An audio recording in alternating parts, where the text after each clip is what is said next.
Olá, gente, boa noite. Vocês me perdoem a demora hoje, que tudo aconteceu. E aí aconteceu várias coisas. Eu não pude estar aqui com vocês mais cedo, mas eu tô chegando agora, pela graça do nosso Senhor Jesus Cristo, e nós vamos então falar aqui sobre o nosso estudo do livro de Jeremias, não é mesmo? Vamos ficar atento aqui ao nosso estudo, para que tudo venha correr bem. Peço a Deus que nos dê clareza, sabedoria, entendimento na palavra que está aqui na nossa Bíblia, né? Aqui, ó, aqui na nossa Bíblia aqui, e que foi escrito pelos profetas, né? Deixaram aqui um legado para a gente, e outros homens preescreveram e passaram aqui para a Bíblia, né, que é o nosso livro sagrado. Então, eu gostaria muito que você que está chegando aí, né, que é novo, né, que está chegando, se inscreva no canal. Aperte aí na palavrinha inscrever-se, no sininho, na palavrinha todas, tá bom? Depois que você fizer isso, você vai ver uma mãozinha do lado, você clica nessa mãozinha para mostrar para o canal que você está presente e que você gosta do que eu trago aqui, que nada mais são coisas bem edificadoras, que vai nos fazer a gente refletir, né, nas coisas passadas, para que a gente venha acertar no nosso presente, tá certo? Então, você que está chegando, se inscreva. E no final, quando eu terminar de ler aqui o capítulo de número 17, que vem falando sobre as promessas e as ameaças proferidas contra Judá, na época, né, nós vamos dar continuidade ao estudo de ontem, que nós falamos do capítulo 6, que nós falamos sobre a salvação, né, que houve e as coisas que vieram a acontecer desde lá da invasão dos estrangeiros anunciada e descrita na época lá, né, em Judá e em Jerusalém. Então, você vai compartilhe a palavra amiga, que sempre no final, e no início e no final, eu sempre deixo uma palavra amiga para que você venha refletir e levar para alguém. Convide alguém para participar do nosso canal. Esse canal é de extrema importância para nós, não é mesmo? Porque aqui nós estamos falando sobre a palavra de Deus. Hoje eu vim aqui, ó, tô até com uma blusinha aqui dizendo assim, nunca desista. E é isso mesmo, né? Nós não podemos desistir, nós deveremos ficar firme na palavra de Deus, buscando nele, sempre se virando para ele, para que a gente possa conquistar aquilo que nós tanto desejamos, aquilo que ele bota no nosso coração, que é para a gente seguir para o nosso objetivo, tá certo? E o nosso objetivo tem que estar ele sempre presente na nossa vida, que é o nosso Deus. Sem ele, tudo se torna muito difícil e complicado nas nossas vidas, não é mesmo? Então, não há promessas que não possam ser cumpridas diante de Deus. Tudo há de se cumprir diante da palavra dele, porque ele não é o homem que mente. O homem sempre traz algo que não se completa, mas o Espírito Santo de Deus, ele não, ele é verdadeiro e a palavra dele é única. Quando ele fala uma coisa, aquilo pode passar um tempo, no tempo dele, né? Porque pra gente, a gente acha demorado, mas no tempo de Deus é tudo muito rápido, né? E a gente, para ele, no tempo dele, pra gente a gente acha demorado, mas para ele, se ele falar uma coisa, ele cumpre aquilo diante do tempo dele, né? Do tempo dele, que para ele é um tempo aprovado, né? Um tempo não demorado, mas para a gente acha que está demorando muito. Então, nós devemos prestar atenção no dizer de Deus, né? Naquilo que ele quer que a gente ouça. Então, eu vou ler aqui, para dar continuidade logo ao nosso estudo. É um capítulo um pouquinho grande, vai até o versículo de número 34. Se não der para me ler tudo, eu vou pular alguns versículos, mas eu gostaria muito que você lesse todo ele em casa, tá? aí onde você estiver, ou em casa, ou aonde você estiver, tá bom? Preste atenção no que eu venho trazer aqui, que é de grande valia pra gente, tá bom? Seja uma pessoa de ânimo, uma pessoa que quer aprender, né? Por mais que a gente se sinta desanimada, a gente tem que pedir a Deus: Senhor, me dê ânimo, me dê força para que eu possa seguir, porque eu quero aprender, eu quero saber mais, né? Mais da Tua palavra, eu quero ter mais o Senhor diante de mim. E assim você vai prosseguindo a sua vida, tá bom? Então deixa eu ler logo aqui para não se tornar muito demorado, não é mesmo? Mesmo porque já é tarde, né? E daqui a pouco eu estarei orando com meu bispo amado. Vamos orar, se coloque em oração junto com ele. Meia-noite estamos orando junto com o bispo Bruno Leonardo e muitos outros, né? E muitos outros pastores e bispos e pessoas que estão aí. Se reúnam conosco para orar, tá bom? Oremos um pelos outros. Meia-noite, tá bom? Então vamos lá. Aqui no versículo 1 do capítulo 7, diz assim, que a palavra da parte do Senhor veio a Jeremias dizendo: põe-te à porta da casa do Senhor e proclama ali esta palavra. E diz: ouvi a palavra do Senhor, todos de Judá. Ouve a palavra do Senhor, todos de Judá. Os que entrais por estas portas para adorardes ao Senhor. Assim diz o Senhor dos Exércitos, o Deus de Israel: melhorai os vossos caminhos e as vossas obras, e vós farei habitar neste lugar. Não vos fieis em palavras falsas, dizendo: templo do Senhor, templo do Senhor, templo do Senhor é este.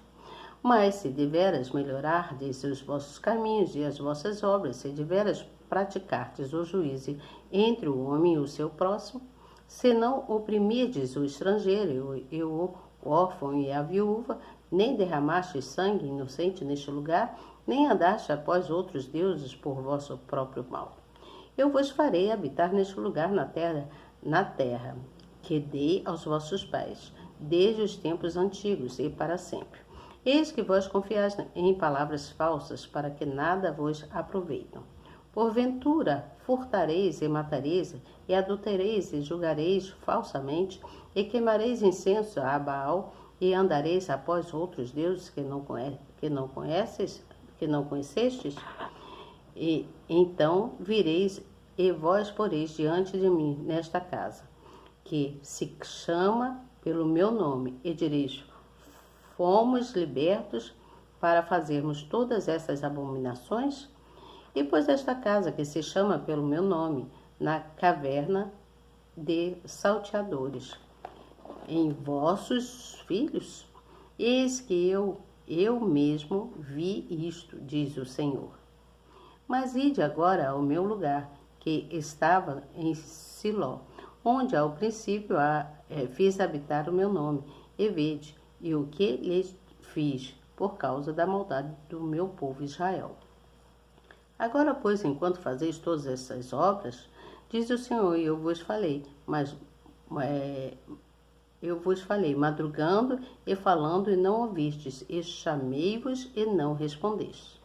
Farei também a esta casa, que se chama pelo meu nome, na qual confias, e é a este lugar que vos dei a vós e a vossos pais, como fiz a Siló. Vamos para o versículo de número 19, gente. Vamos pular um pedacinho só aqui. E aí no versículo de número 19 fala assim: acaso é a mim que eles provocam a ira? Diz o Senhor, e não se o fiz mesmos, para confusão dos seus rostos?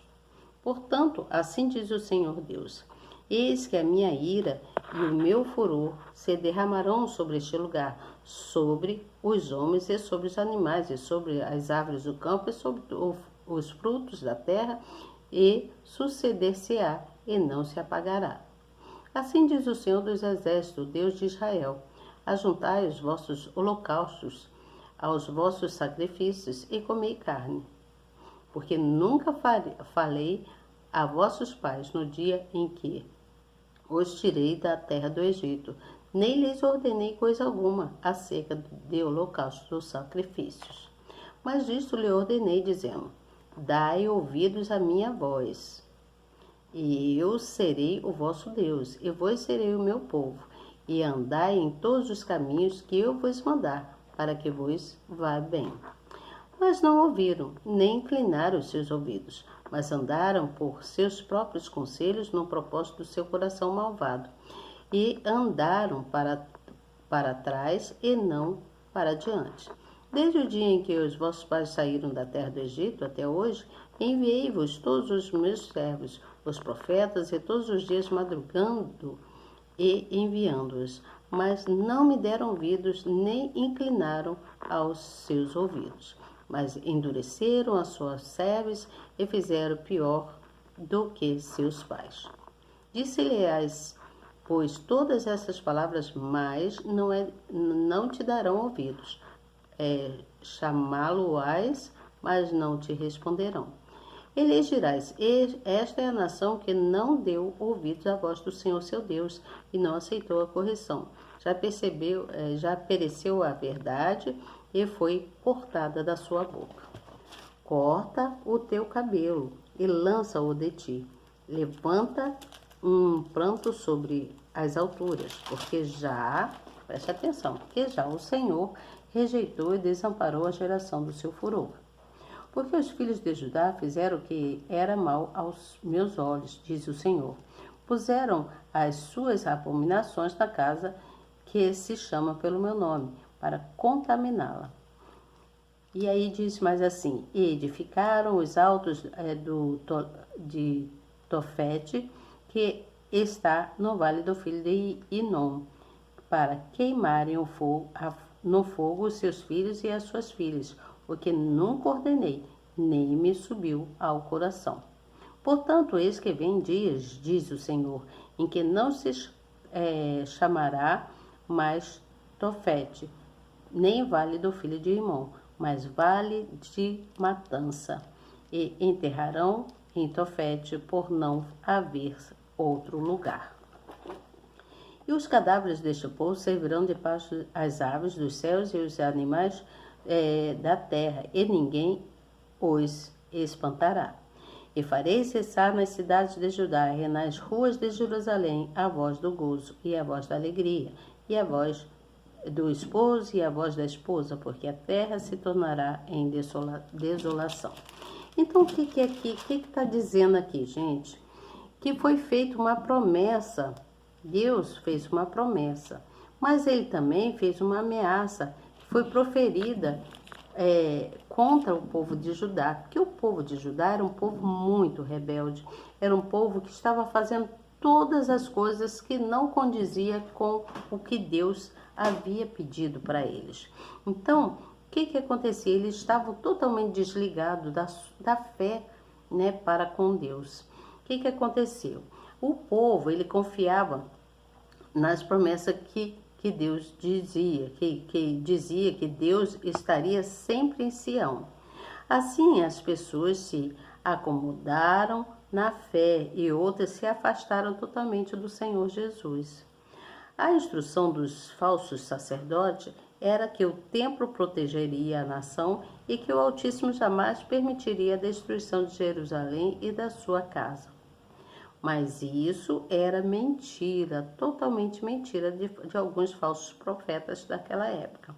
Nenhuma promessa divina pode ser desassociada da desobediência, pois a mesma palavra que fala das bênçãos aos fiéis, fala também do juízo aos infiéis. Porque a lealdade a uma religião, a símbolos ou rituais não livrou Israel e não livra ninguém hoje. Somente os que possuem a fé pura, a fim de obedecer ao Altíssimo, desfrutarão da segurança e da salvação. Você entendeu isso aqui? Muito simples de se entender, não é mesmo? Então, aqui está falando sobre a fé, sobre uma fé religiosa e uma fé que não era religiosa, uma fé pura, uma fé realmente ingênua, uma fé verdadeira, né? Com sinceridade. Então, Deus daria a salvação a essas pessoas que teriam essa fé assim como explica aqui a lealdade para com Deus, tá bom? E aí também vamos aqui no versículo de número 11, que fala sobre as cavernas. As cavernas, na época, lá eram os esconderijos preferidos dos criminosos, né? Aqui nos nossos dias, muitos se escondem em alguns lugares aí, não são cavernas, mas se escondem no meio aí de mato e outros lugares, né? Porque não é bom que eu cite aqui. Pois era o local onde eles preparavam seus golpes e se escondia após praticá-los. Foi assim também que o Altíssimo comparou o comportamento das pessoas no templo, isto é, elas transformavam a casa dele em caverna de salteadores. Veja bem, ao cometerem esses erros e depois recorrerem ao templo para encobri-los com a prática religiosa. Eles faziam coisas erradas, mas iam lá recorriam lá para o templo, iam orar, mas eram orações não verdadeiras, eram orações que saíam da boca para fora, não era aquele sentido verdadeiro, né? Por isso que Deus faz a promessa de ameaças. Deus então vem falando sobre o lugar lá, né? Então ele começa a falar: porventura não vês tu que ainda fazendo nas cidades de Judá, o que anda fazendo na cidade de Judá e nas ruas de Jerusalém? Então Deus fala, fala para Jeremias, no caso, você não está vendo o que o povo está fazendo nas ruas, lá na cidade de Judá e de Jerusalém? Não ore mais por essas pessoas, não quero mais que ore. E aí ele vai falando coisas desse tipo, Deus conversando com Jeremias. Então feita, mas mesmo assim é feita uma exortação através do profeta Jeremias, né, para todos os moradores de Jerusalém e também de Judá, porque era necessário haver uma correção, era necessário disciplinar aquele povo que estava totalmente fora do contexto daquilo que Deus havia falado que deveria ter sido feito, eles teriam que obedecer.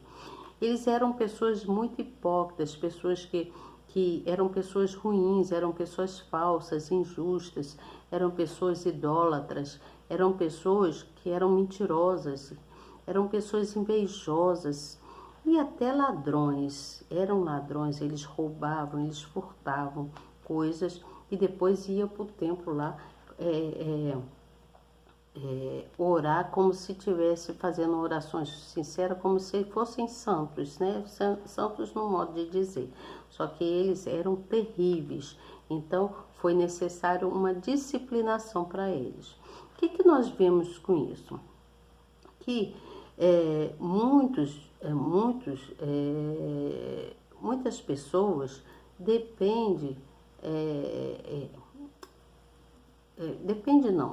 muitas pessoas, independente de serem religiosos ou não, de serem crentes, no caso, né, religiosos não, de serem crentes ou não, essas pessoas cometem erros, independente de você ser crente ou de você não ser crente. Muitos cometem erros. Mesmo você vê que naquela época já cometiam erros. Imagina na nossa época hoje, né? Muitos vivem no pecado e permanecem neles. Muitos acham que estão fazendo coisa certa. E só que Deus, ele é um Deus que ele ajusta tudo, ele gosta de tudo muito certinho. Então, Deus, para ajudar as pessoas, ele quer que essas pessoas se voltem para ele, para que ele possa ter misericórdia dessas pessoas, né? Então, nós não podemos confiar em palavras palavras e promessas enganosas de outras pessoas, você entende? Porque eles, em vez de recorrerem a Deus, eles estavam recorrendo a outras coisas deles, pessoais, né? E recorriam até a outros deuses, deuses de pau, de pedra, né? Em vez de recorrer a Deus. Por isso que nós devemos sempre estar nos corrigindo, né? Como que a gente vai estar se corrigindo? A gente se corrige nas nossas condutas, como a gente age, né? Como que a gente faz diante de coisas que nós precisamos ter certeza, fazer o que é certo, ser justo, né? Então nós precisamos disso, da confiança, nós precisamos ser justos, né? Por isso que Deus fala aqui, acaso é a mim que eles provocam a ira? Então, por eles serem do jeito que eles eram, eles estavam provocando a ira de Deus, estavam fazendo com que Deus ficasse muito enraivecido, né? Muito, muito chateado, com muita raiva. E aí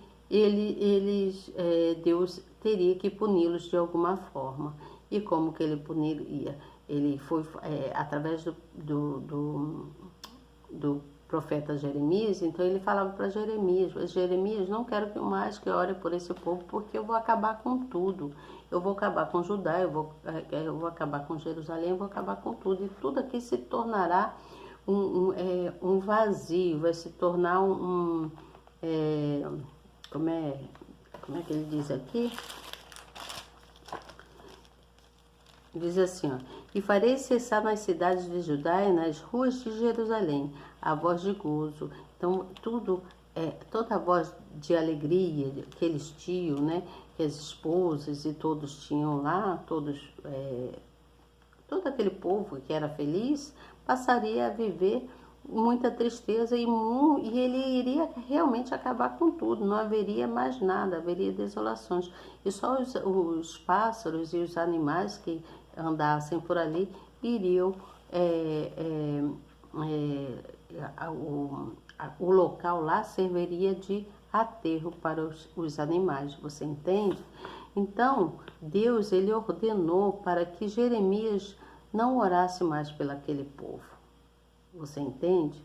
Nem fizesse intercessão nenhuma por aquele povo, porque ele, Deus, não iria ouvir a oração de Jeremias, não queria saber, porque ele estava muito enraivecido e ele queria acabar com aquele povo, e foi o que ele fez.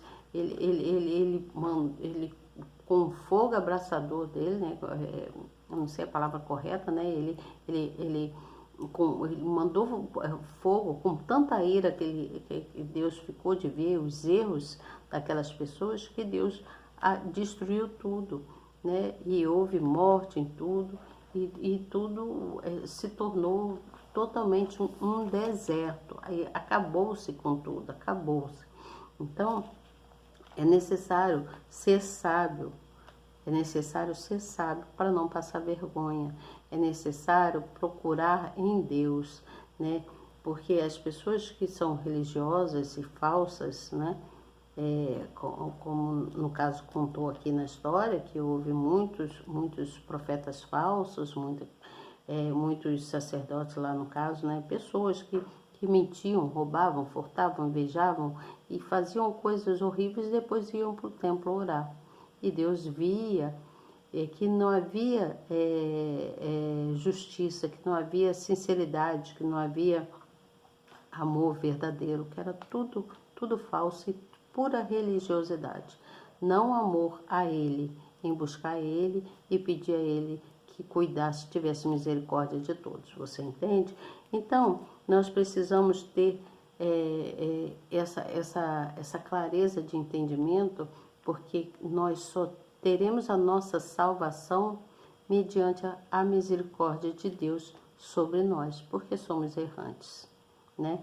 Então, só Deus, nós temos que valorizar esse Deus para que Ele também venha cuidar de cada um de nós. Você entende? Valorize esse Deus que tudo te dá, de comer, de beber, de trabalho, de saúde e tudo mais quanto eu já falei aqui, tá bom? Então, é necessário buscar sempre em Deus, saber que Ele é a nossa fonte de salvação. Só Ele pode nos trazer a salvação, tá certo? Amanhã eu venho com vocês com o capítulo 8, que fala sobre sepulturas, né, lá do rei de Judá, coisas que aconteceram devido à desolação que houve em Judá e em Jerusalém, devido a coisas que eles mesmos provocaram, fazendo com que Deus se irasse contra eles, tá certo? Então, amanhã eu volto com vocês. Boa noite, fiquem com Deus, que Deus abençoe grandemente. Até amanhã. Tchau.